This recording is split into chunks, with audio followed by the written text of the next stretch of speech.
निरंजन अलख निरंजन ओम अलख निरंजन।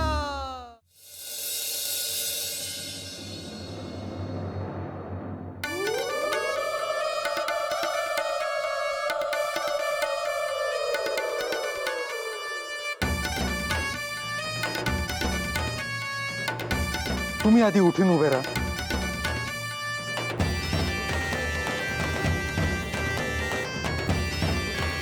तुम्ही मला भेटायला आला आहात का?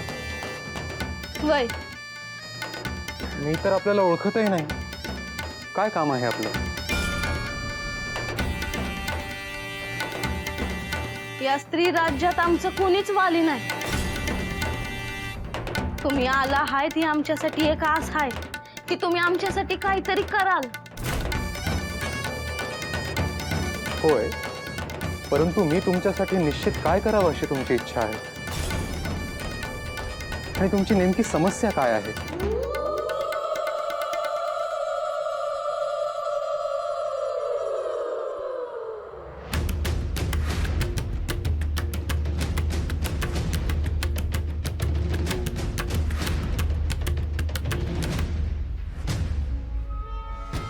मला लगीन करायचं आहे तुमच्याशी।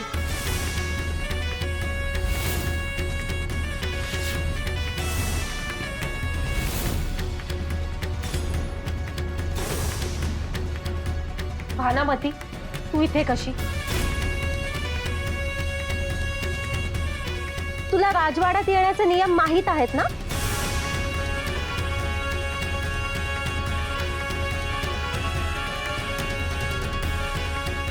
लतिका, देवींना जाऊन संदेश दे।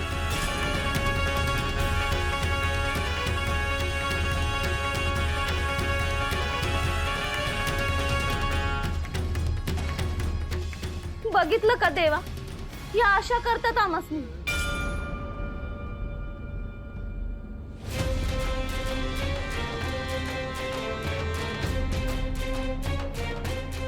गुरुवर, मी आपल्याला प्रार्थना करते, आपण आपल्या कक्षात जा। यांच्याशी बोलून घे। पण ह्यांना मला भेटायचे आहे असे ह्या म्हणतात। गुरुवर, या आधीही या स्त्रीने खूप वेळा खोटं बोलून त्रास दिलेला आहे। त्यामुळे तुम्ही इथे न थांबलेलंच बरे।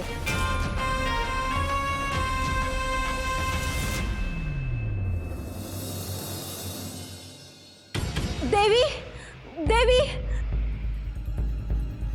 देवी, क्षमा असावी देवी, परंतु राजवाड्याबाहेर भानामती आली आहे।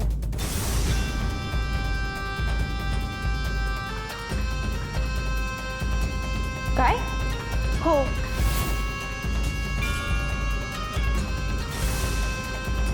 परंतु त्यामध्ये घाबरण्यासारखे किंवा काळजी करण्यासारखे काय आहे? कानिफनाथ सुद्धा तिथेच आहेत।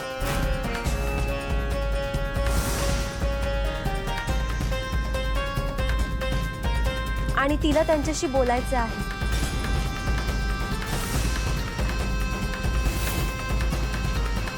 मला तिथे गेलेच पाहिजे।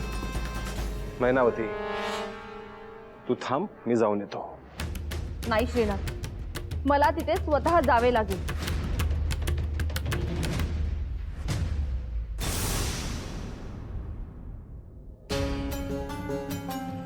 भानामती, तू आल्या पावली माघारी जा, नाहीतर तुला कारागृहात टाकावं लागेल।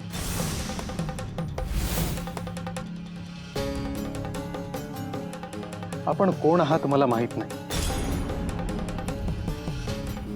परंतु मी इथे विवाह करण्यासाठी आलेलो नाही।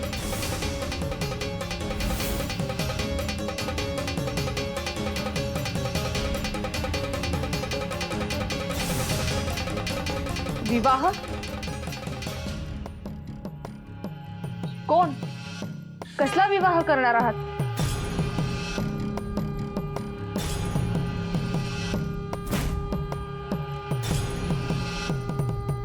अगो बया, बघितलं का गंगे, आपण आलोय तर हे समधी जण आली आहेत.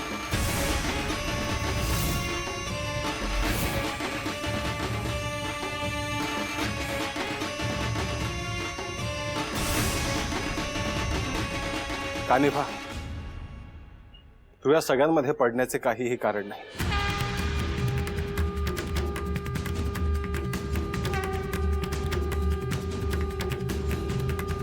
तू आत ये, मैनावती बोलून घेईल त्यांच्याशी.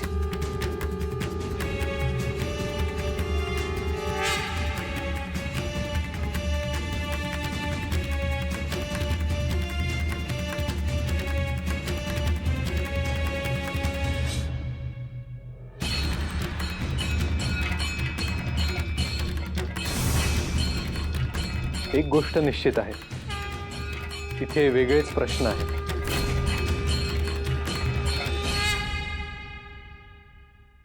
मी त्यात पडू इच्छित नाही.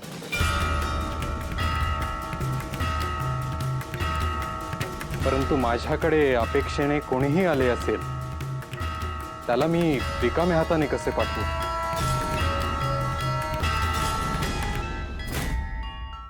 हे कानिफनाथ, या स्त्री राज्याची साम्राज्ञी मी आहे. त्यामुळे हे प्रश्न हाताळायला मी समर्थ आहे.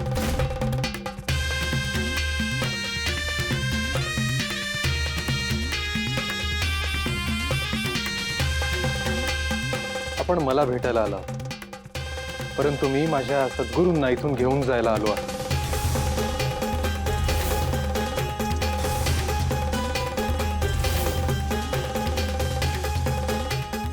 आणि मी तुमच्या विवाहाचा प्रश्न सोडवू शकत नाही. तुम्ही चुकीच्या ठिकाणी आला आहात.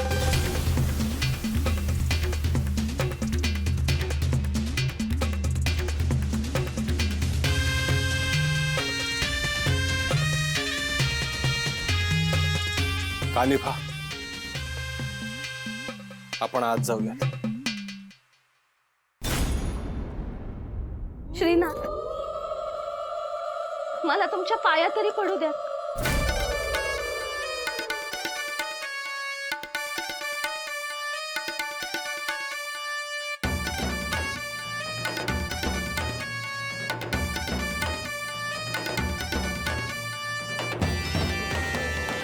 शुभम भवतु.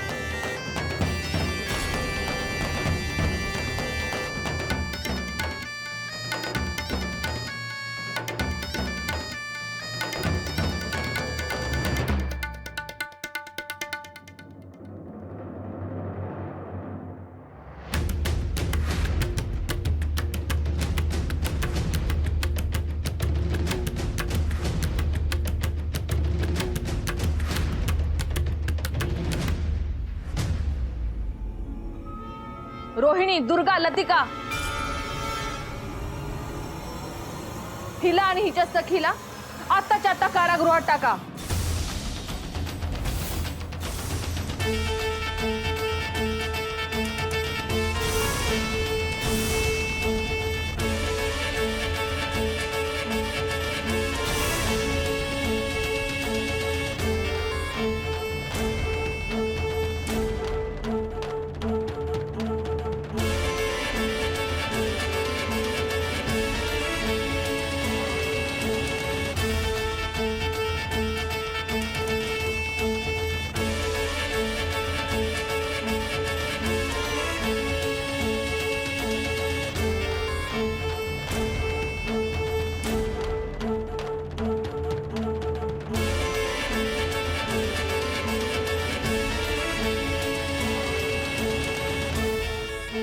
सोडा,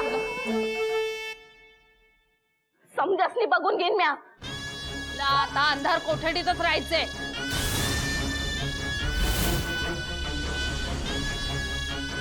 या दिवस देवी शांत होत्या, तरी पण तुला आता शांत बसता येत नाही का? माझी बिहेर येईल तेव्हा दाखवेल समजासनी. इथे पण जर गप्प नाही बसलीस ना तर देवी राजवाडा झाडायला लावतील तुला. कळलं ना? त्यामुळे गप्प बसव. चल, शांत, सोडा म्हणते ना.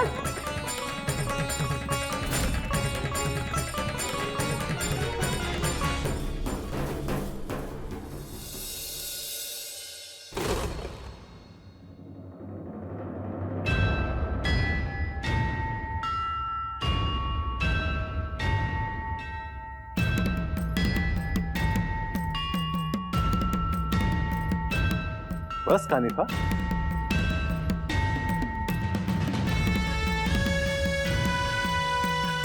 क्षमा करावी गुरुवर, परंतु आपण या स्त्रीराज्यात कसे राहत आहात मला प्रश्न आहे. इथले प्रश्न वेगळे, इथले वातावरण वेगळे, इथली सुखदुःख वेगळी. तुला काय म्हणायचे आहे हे मी समजू शकतो कानिफा. मला नाथ परंपरेची जी दीक्षा मिळाली आहे त्यात हे सगळं काहीच येत नाही. तरीही आपण इथे का राहत आहात गुरुवर? तू इथे काही दिवस राहिला तर हे स्त्री राज्य काय आहे ते तुलाही समजेल कानिफा. मी हे स्त्रीजग का समजून घेऊ गुरुवर? मी अत्यंत निर्णायक स्थितीत आहे.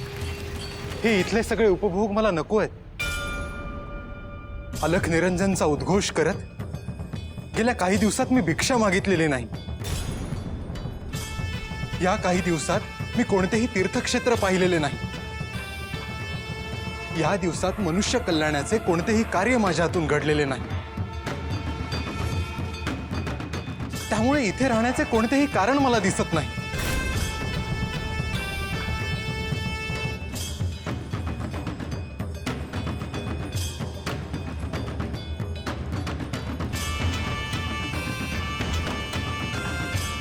मी इथे आहे तेवढे कारण पुरेसे नाही. त्यासाठीच मी इथे आलो होतो. मग आपण माझ्यासोबत या स्त्रीराज्याच्या बाहेर येत आहात का?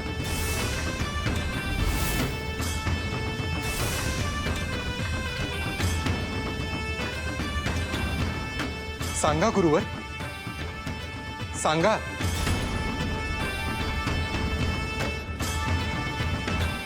मैनावतीने जर होकार दिला तरच मी तुझ्यासोबत येईन कानिफा. मग मी तात्काळ मैनावती देवींना भेटायला जातो.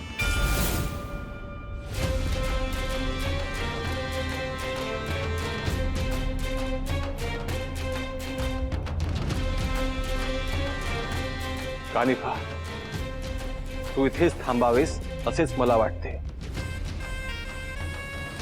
परंतु मैनावतीशी बोलताना कसलेही वाद नकोत व्हायला. तुझा योग्य तो आदर तिच्याकडून राखला जावा. मला हस्तक्षेप करायलाच हवा.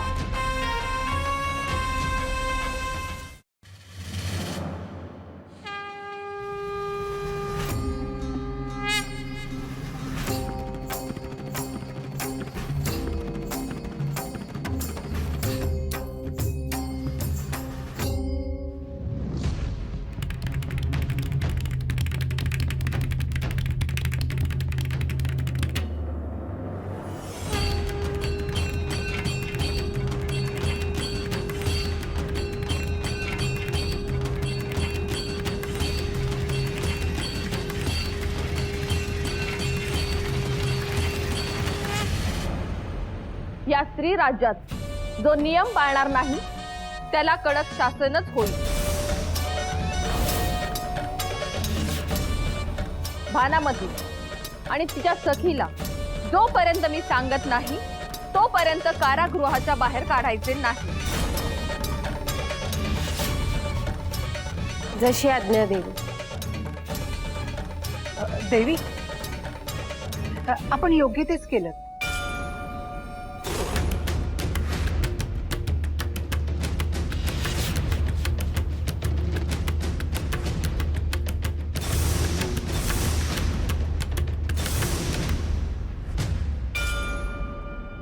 देवी,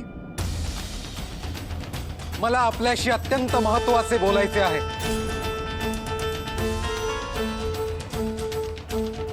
राजसभेत आपले स्वागत आहे.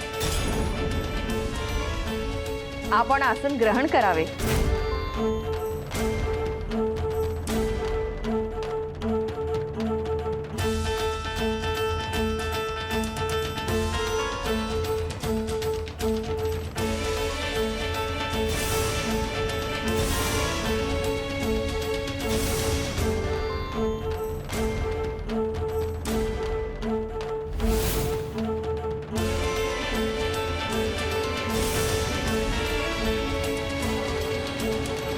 देवी,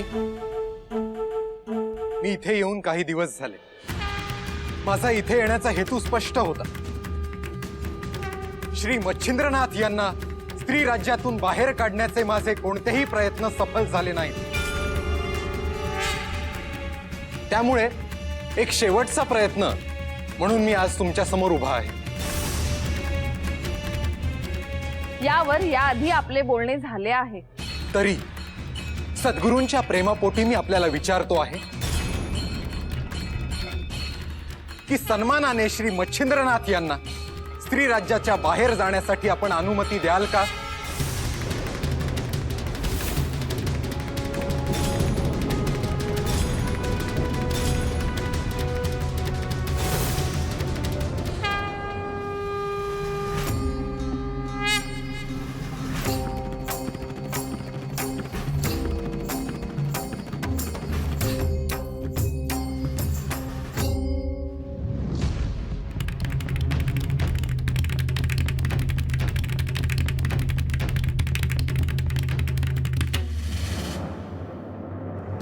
या देवी सर्वभूतेषु ध्यानरूपेण संस्थिता नमस्तस्यै नमस्तस्यै नमस्तस्यै नमो नमः.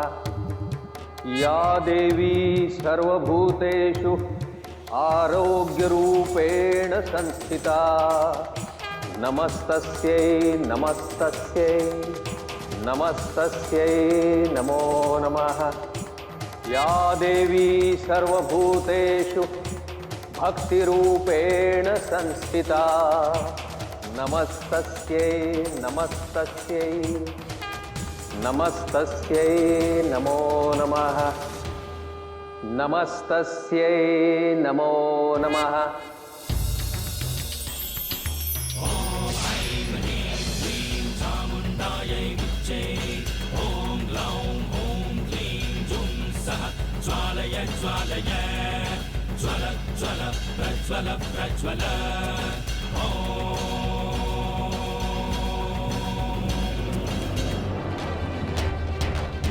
हे षोडशी महेश्वरी, तुला माझे वंदन. माते, दशमहाविद्येमधील हे तुझे चौथे रूप. ममत्वाचे प्रतिरूप म्हणजे तू. जे साधक तुला शरण जाता त्यांची इच्छित मनोकामना तू पूर्ण करतेस. या विश्वात ज्यांनी श्लोक मंत्रांची रचना केली तेही तुझे उपासक आहे. आणि जे तंत्र साधना करतात त्यांचीही तू आराध्य आहेस. माते, तुझी स्तुती करता येते, परंतु तुझे स्वरूप शब्दात बांधणे शक्य नाही.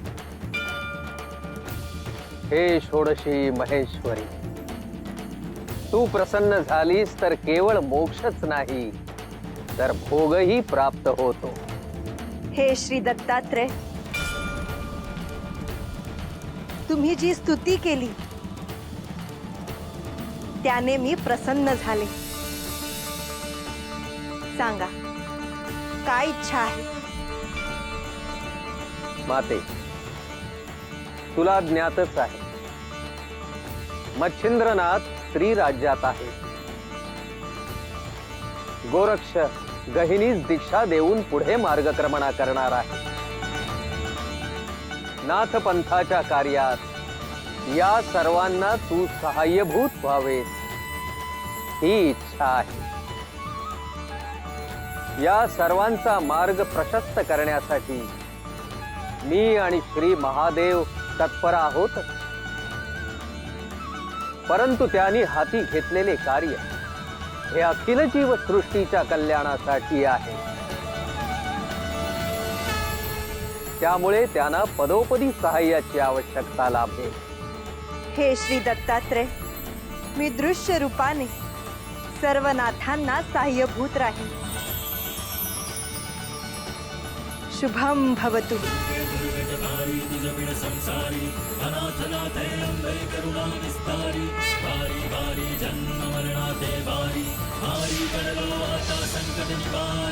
जय देवी जय देवी